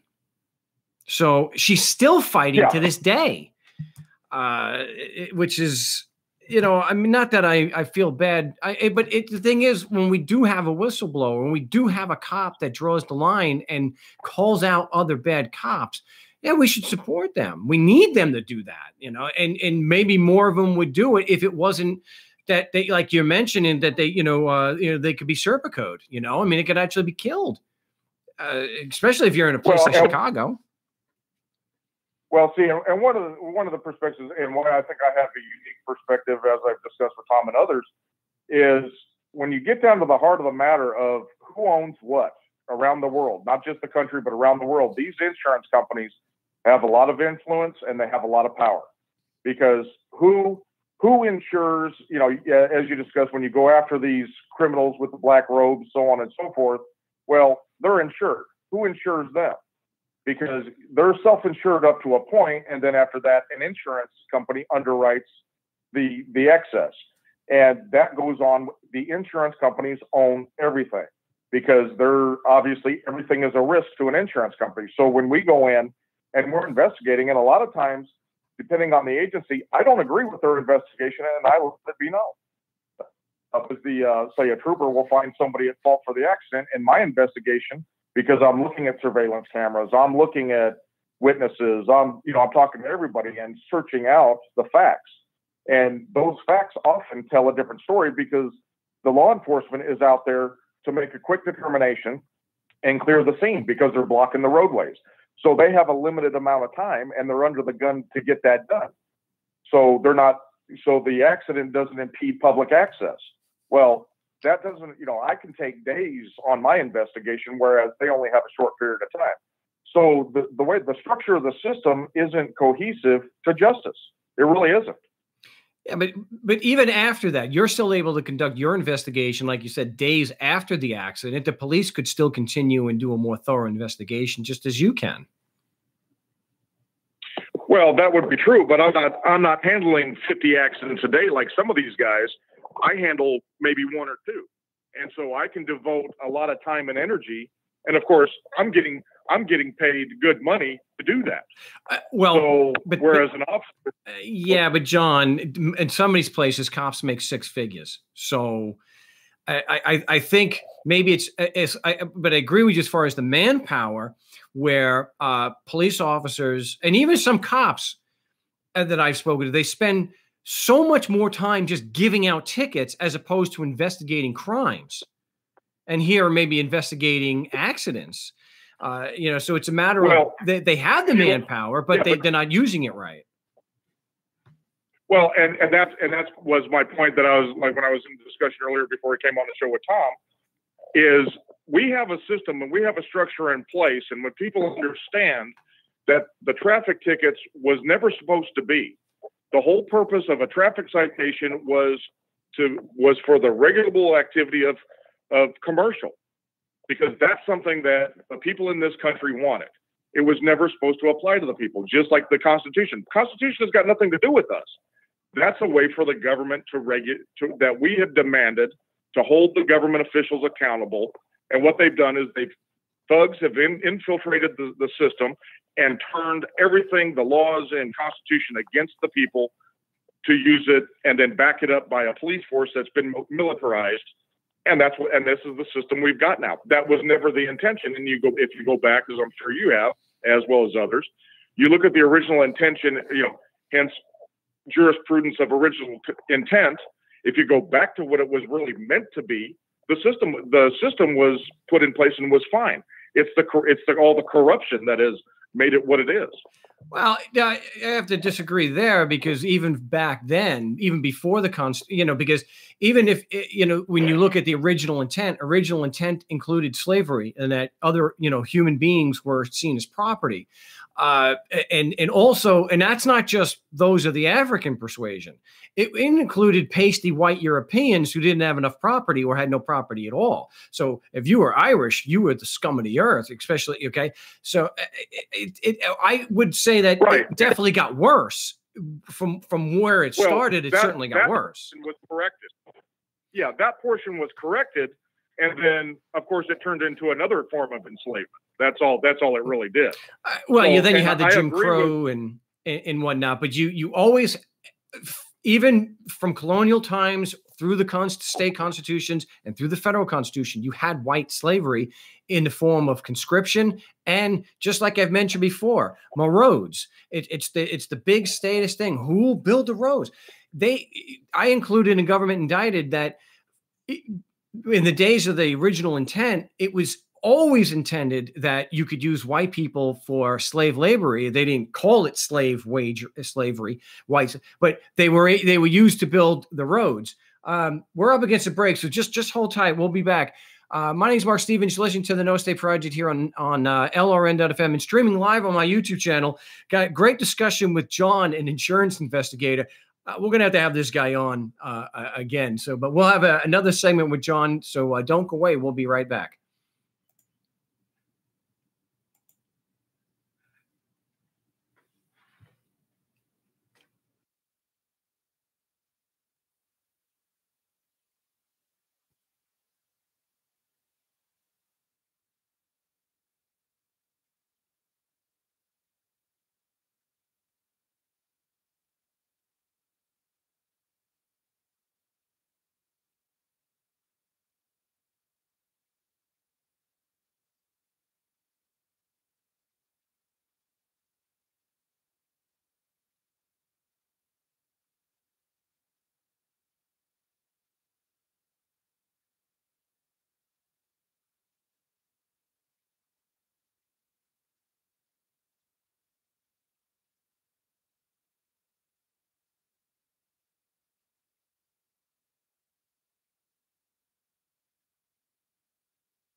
Yes, welcome back to the No State Project, talking with John in Georgia. So I'm not going to, we only have a couple segments left, so I'm not going to be giving out the number. So if someone does call, we're not going to have time. But if we miss somebody, we will be live, of course, on the Wednesday broadcast, which is at 3 p.m. Pacific time. And I forgot to mention, we got Jackalope coming up the weekend of the 31st through August 6th. So if you are in Arizona or able to get out to Northeast Arizona, it's in Bacchus Meadow, about an hour and a half to 2 hours north of Payson. It is absolutely beautiful.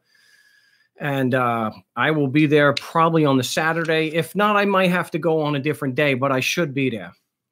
I did miss it last year, and I really enjoy getting up there. I mean, I like to, spend time in Arizona, of course. So if I can get to where in Pine Country and not have to just go to Lake Arrowhead here and there, I like to do. Plus, I like to be around other anarchists, people who see through the nonsense. So, but I wanted to get back about the Socratics for a moment, John.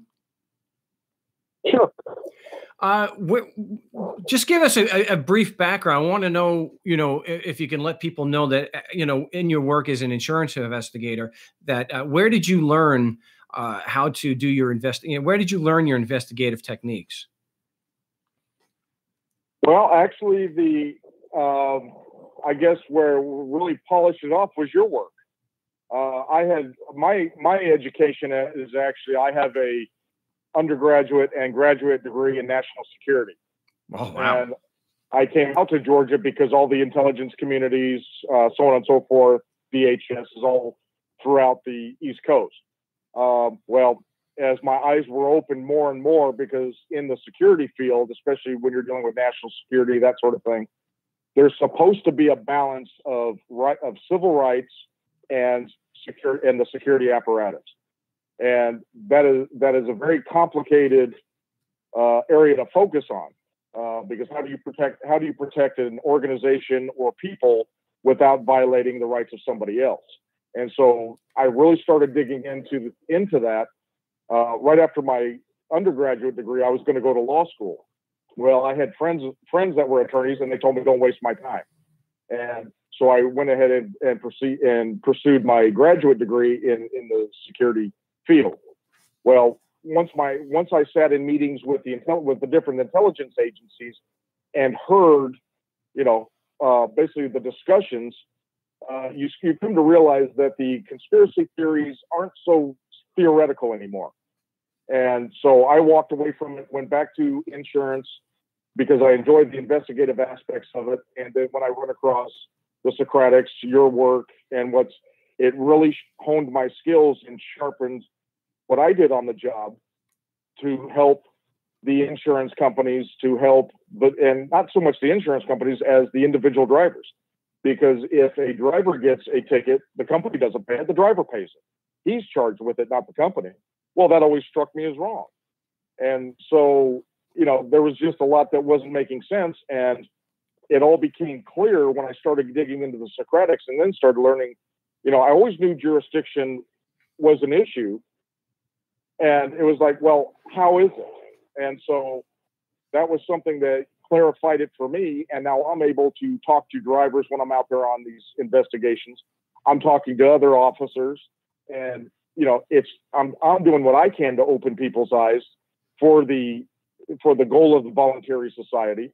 And I'm completely on board with it. I think you've hit the nail on the head. You've made it very clear, very simple, and it gets back to the basics of things, which is what the foundation is about anyway. So when the problem is go ahead. I was just going to ask about, as far as, so when you get into investigation, and maybe this is different than the way police officers do it, I would hope so. When you go into investigation, based on what your knowledge of Socratics and logic and investigations, you go into it with, basically a blank slate. You're not taking a position one way or the other and going into the investigation already, having a pretty good judgment on what you think may or may not have happened. Yeah, and it's really made me, because sometimes you can't help but go into an investigation with a biased attitude. And what the Socratics has done is kept me in check, because I have approached an investigation just knowing up and down that the other party was at fault and looking for that evidence. And then when I apply the Socratics, the evidence comes out that oh my God, I was wrong. I was so biased in my opinion. And so that has helped me keep myself in check. So I am unbiased and let the facts and evidence speak for themselves. You know, that's a very important thing. And that's not, yeah, again, and I don't think I'm really speculating here, because this comes out a lot, because police officers are known for withholding evidence. We know without any doubt that prosecutorial misconduct is at epidemic levels. It's not showing any sign of slowing down. But here with you, when you were confronted with evidence that conflicted with your conclusion of what happened, you changed. You accepted that you were wrong, and you accepted, like you said, that you accepted the evidence for what it said, and you had to discard your prejudgment. I mean, that's worthy of. Well, and what that does is that makes me now, and since I've run across, what you do and listening to your shows, what that's made me do as an individual and not only as an individual, but as an investigator, is check the preconceived notions at the door, check the bias at the door, let the facts speak for themselves, and the truth will reveal itself. It'll be self-evident, because we often have a tendency through our indoctrination and our training that we just have preconceived notions, and they end up being completely false. Yeah, I just read something the other day that was confirming, the confirmation bias, and through the sunk cost fallacy, where you've put so much time into investigating, you had this belief, you thought the evidence supported this, and now you're wrong, and you have to change that. And where a lot of people, I'm looking at cops and prosecutors, of course, but of course, not just them. I'm sure this happens with insurance investigators too. But the blinders are on there. I'm not going to accept this. There's got to be another explanation, or I'm just not going to include that in my report. I put too much time and money and energy into this investigation to turn around and change now.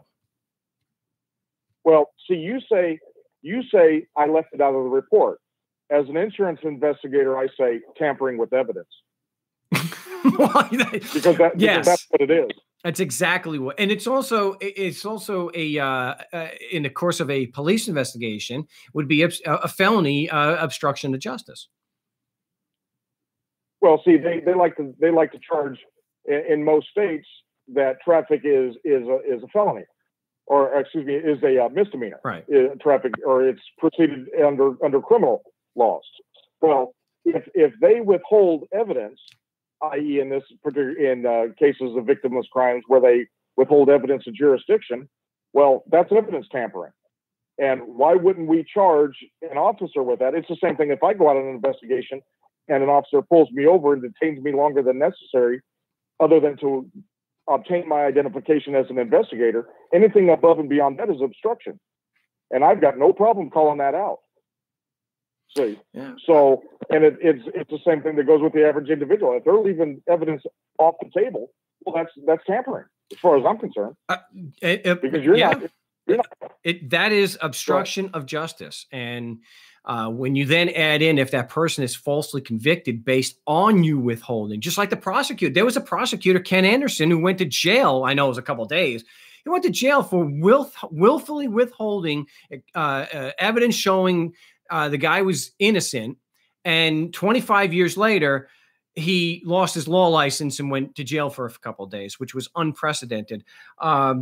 Hold on just a second. I am going to, I can't mute the feed. They said that I can't do that, but I appreciate the call, John. I hope you'll call us again. Sure will. Thanks, Mark. I appreciate it. Thank you.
Welcome to the No State Project. We're in the last segment of the last hour, the last segment of the show, period. But we will be back live on Wednesday. Remember, we've got Jackalope Freedom Fest coming up in Bacchus Meadow, Arizona. Just do a search. And maybe if I remember, I'll put a link in the description box here in the show notes. So definitely check that out if you're able to make it. July 31st to August 6th. So it's all week. And I will be there probably on the Saturday. So looking forward to seeing you guys out there who can make it. It's absolutely beautiful up there. We had a Skype caller, but they dropped off. So we've got Antoine from Florida back on the show. Antoine, welcome back. What do you have for us today? Hey, how you doing? I'm doing well. What do you got for us today? Good news? I guess so. I sent in the excuse me, the dismissal as well as the discovery, and the lawyer refuses to submit it. Hold on, let me turn down my YouTube. It's a little loud. The echo. All right, sorry about that. No problems. Okay, so the lawyer refused to file everything that I filed. I tried to file it myself, and I also gave him copies to file for me. He wouldn't file them, and the judge wouldn't accept. However, he talked to the judge, and she requests that I email her, in my own words, why I would like to go pro per. And I put something together, but I wasn't sure if I should send it, if I said something that would be, the judge. adverse. The judge gave you an email address? Well, to contact via the appointed public defender before he steps down. Oh, okay. Because out here, instead of pro per, it's pro se. So I would have to have a Nielsen hearing in order to be considered, I guess, to represent myself. Well, give me 1 second. My computer's acting really that's okay. slow. What they wanted, in California, they call it a Feretta hearing because they don't like the idea of somebody defending themselves with assistance of counsel as outlined in their sacred document, the Constitution. So apparently they want to do something like that with you there. Is this a felony charge? It's a DUI, so. Is this your first time defending? Civil. I'm trying to. Is this your first time defending against something like that? No, actually, I had a DUI a long time ago, like 10 years ago. All right. Well, I've probably already said this on the show to you already, but I'm going to keep repeating it. The easiest way to avoid a DUI is to never drink. I've been charged with a lot of traffic offenses. Well, yeah. And so just never drink. I know I don't drink anymore. So good. I stopped drinking a while ago. Okay. Well, all right. So good. I was sober when I got this charge, which is really weird. It should be easy to get thrown out then. How comfortable are you defending yourself? I mean, you think you could do a good job? Are you prepping? You getting ready? Have you done the role playing? Yeah, I've been prepping. I've been doing a little bit of role play. Excuse me. I'm in the process of moving from Florida back to Arizona. So it's a lot of stuff going on at the moment. And they expect me to have a hearing over the phone and then have another hearing, depending if they do the Nielsen whatever hearing afterwards before they plan for a trial. Well, maybe it's worth looking into having the attorney just be standby so that you can still offer argument. You can file your own paperwork. You can make objections, and he's just there as assisting just in case you need it. They might be open to that. Okay. And I do have a question for you. Your Skype sessions, are they usually during this hour of the show or during the 3 hours of the show? They do it usually after. They'll stream the show in. So if you're in that chat room, they'll stream the show. I'm not there yet. I'm waiting to get to a Starbucks because, like I said, I'm in the middle of traveling. Okay. Well, after the show, they usually do that. Next, for everybody, if you're not in there and you want to participate in that, even if you just want to listen in, you contact me on Skype at Frank Rizzo 3, and then I can put you in there, and you could just be a fly in the wall until you're comfortable. to engage people. But I would recommend that you get also in front of a city council if you have. I know you're moving, but if you have the opportunity to do that, I would say it's in your best interest to help prep and see if they're willing to go standby. And so if they're not going to do I definitely asked if he'll go standby already. He said he would consider it depending on what the judge allows. So I guess it's in the judge's hands. There you go. And so if the judge isn't going to allow and he wants you to say why you want to defend yourself, so look, I want to challenge the prosecution's claims. I don't want to give him a free pass in that. I believe he's required to have evidence to support all his claims. And this guy doesn't want to do that. He doesn't want to challenge certain things. He wants to give the prosecution a free pass on some things. And I don't think that that's right. That's pretty much what I said in the email. I haven't responded. What I wanted to do is get to, there's a Starbucks in about another 15 miles. So what I want to do is get there. I could be there in like another 10, 15 minutes. And then I'll try to log onto the Skype, and then we can discuss it with the group and give me a little bit of feedback before I send it in. All right, that's cool. And so what part of Arizona are you coming back to? Phoenix. Oh, look at that. So if I ever find a place off the crest, I'm sorry, right off the crest of Tempe, Scottsdale, and Phoenix. So where the 202 meets the 51 right there. Where the 202 meets the 51? Yeah, by 52nd Street, and let's say in between McDowell and Indian School. That's not.